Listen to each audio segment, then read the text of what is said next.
साहित्य विचार या विषयातील साहित्याचे प्रयोजन या घटकाविषयी आपण अधिक माहिती जाणून घेणार आहोत. सर्वप्रथम आपण प्रयोजन म्हणजे काय ते पाहणार आहोत. प्रयोजन म्हणजे हेतू किंवा उद्देश, जीवनानुभवांची सूक्ष्मता, खोली व व्यापकता, त्यांची हाताळणी, सूचकता, सौंदर्याचे भान असणारी कलात्मकता या विशेषांनी सिद्ध होणाऱ्या कलाकृतींच्या स्वरूपांचा विचार करून प्रयोजने निश्चित होत असतात. कला व्यापाराचा विचार करताना तीन केंद्रे उद्भवतात. निर्माता कलावंत हे एक केंद्र, कलाकृती हे दुसरे केंद्र आणि आस्वादक रसिक हे तिसरे केंद्र. या तिन्हींचा एकत्र विचार करताना प्रयोजन, हेतू किंवा उद्देश यांचा प्रश्न उद्भवतो. कलावंत कशासाठी कलाकृती निर्माण करतो आणि रसिक कोणत्या हेतुस्तव कलाकृतीचा स्वीकार करतो, असे या प्रश्नाचे स्वरूप बनते. अशा प्रश्नांची सोडवणूक म्हणजेच प्रयोजनांचा विचार होय.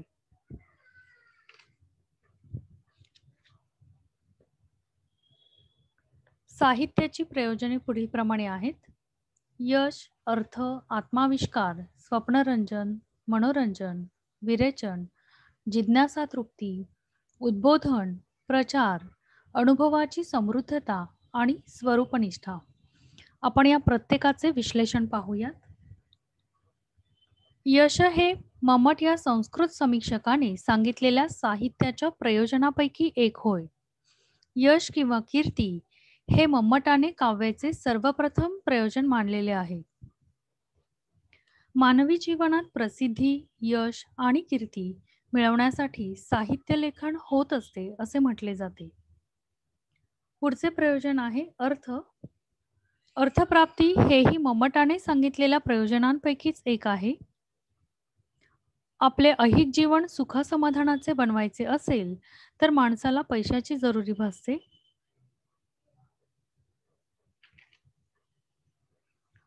पुढचं प्रयोजन आहे आत्माविष्कार. आत्माविष्कार ही संकल्पना पाश्चात्य समीक्षेतून आपल्याकडे आलेली दिसते. युरोपमध्ये औद्योगिक क्रांतीनंतर व्यक्तिवादी संकल्पना जोरावली. समाजातील एक घटक असणाऱ्या व्यक्तीचे व्यक्ती म्हणून असणारे महत्त्व मानले जाऊ लागले. अशा तऱ्हेने व्यक्तिमत्वाच्या जाणीवा, विचार, दृष्टिकोन, विकसन यांचे स्वातंत्र्य प्रतिपादले जाऊ लागले. फ्रेंच राज्यक्रांतीतून प्रतिष्ठा पावलेल्या स्वातंत्र्य, समता, बंधुता या मूल्यत्रयींमुळे व्यक्तिवादाच्या संकल्पनेस आणखी आधार मिळाला. जीवनाच्या हरेक क्षेत्राचा व्यक्तिमहात्म्याच्या आधारे विचार होऊ लागला. कलेच्या क्षेत्रातही कलाकृतीच्या निर्मितीमागे उभी असलेली कलावंत ही व्यक्ती त्यामुळे वेगवेगळ्या तऱ्हेने प्रकाशात आलेली दिसते. आत्माविष्कार हे साहित्याचे प्रयोजन मानले जाते. त्यामागे एक अशी सलग भूमिका आहे. एकतर प्रत्येक साहित्यकृती ही एका व्यक्तिमनाने निर्माण केलेली असते, त्यामुळे तो एक मानसिक व्यवहार असतो. मानसिकतेमुळेच कलाकृतीचे स्वरूप यांत्रिक व साचेबंद उत्पादनाचे नसते.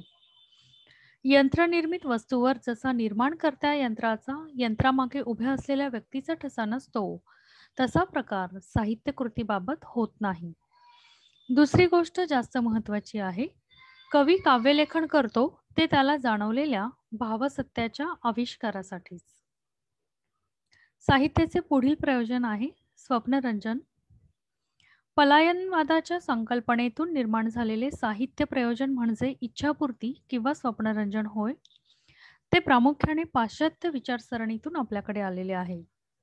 हा पलायनवादाचा मार्ग त्याला साहित्याच्या आस्वादात सापडतो. साहित्यकृतीतून आविष्कृत होणाऱ्या विश्वाशी तो एकरूप होतो. त्याचे लौकिक विश्व विसरून जातो. त्या विश्वात त्याला त्याच्या अपुऱ्या राहिलेल्या लौकिक इच्छा पुऱ्या झाल्याचे जाणवू लागते. जी सुखस्वप्ने त्याने लौकिक जीवनात जगताना मनाशी बाळगली होती, त्यांची पूर्ती झाल्याचे त्याला साहित्य वाचताना जाणवू लागते. त्यामुळेच माणसाला क्षणभर का होईना आपले दुःख विसरायला लावण्याचे कार्य कलाकृती किंवा साहित्यकृती करत असते. पुढचे प्रयोजन आहे मनोरंजन. मनोरंजन आणि वाङ्मयीन अभिरुची यातील संबंध महत्त्वाचा आहे. लेखक आणि वाचक या दोघांच्याही वाङ्मयीन अभिरुचीवर त्याच्या रंजनाचे स्वरूप अवलंबून राहत असते. सवंग अभिरुचीशी समकक्ष होते ते सवंग रंजन आणि उच्च अभिरुचीशी समकक्ष होते ते उच्च दर्जाचे कलात्मक रंजन. पुढील साहित्याचे प्रयोजन आहे विरेचन. विरेचन ही एक फार जुनी संकल्पना आहे. ग्रीक शोकांतिकांचा विचार करीत असताना प्रसिद्ध ग्रीक तत्वज्ञ कलामीमांसक एरिस्टॉटल याने ती मांडलेली आहे. एरिस्टॉटलच्या मते भावनांच्या विरेचनामुळे आपल्या चित्तवृत्तीत एक हलकापणा संभवतो. त्यामुळेच एक आनंद व समाधान आपल्यास लाभते. भीती आणि अनुकंपा या माणसाचे मनस्वास्थ्य बिघडवणाऱ्या भावना होत. शोकांतिका या भावनांचीच जागृती करते आणि माणसाच्या ठिकाणी वसणाऱ्या याच दोन भावनांच्या आधारे त्यांचा निचरा करून वाचक प्रेक्षकांच्या मनाचा कुठा साफ करते. त्याचबरोबर मन स्वच्छ झाले की माणसाच्या चित्तवृत्तींना एक आल्हाददायक हलकेपणा येतो. शोकांतिकेत हीच प्रक्रिया घडते. साहित्याचे पुढील प्रयोजन आहे जिज्ञासा तृप्ती. जिज्ञासेमुळे माणूस जसा जीवन व्यवहाराकडे वळतो, त्याची संगती लावण्यात जास्तीत जास्त रस घेऊ लागतो, तसेच कला व्यवहाराचेही आहे. तो त्याकडेही अशाच जिज्ञासेपोटी वळतो किंवा त्यामध्ये रमतो. साहित्याचे पुढील प्रयोजन आहे उद्बोधन.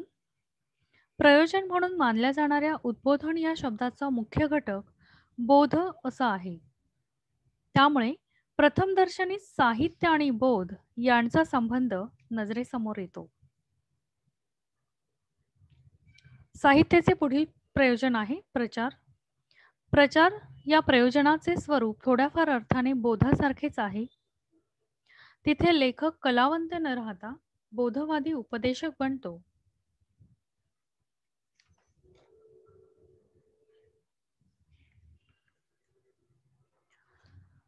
साहित्याचे पुढील प्रयोजन आहे अनुभव विश्वाची समृद्धी. अनुभव विश्वाची समृद्धी हे तसे वाचकनिष्ठ मानता येईल असे प्रयोजन आहे. एका दृष्टीने ते लेखकनिष्ठ मानता येईल. कलाकृती हा एक आत्मशोध आहे असे म्हटले जाते, तेव्हा लेखकदृष्ट्या कलाकृती तिची निर्मिती ही एक आत्मशोधाची प्रक्रिया बनते.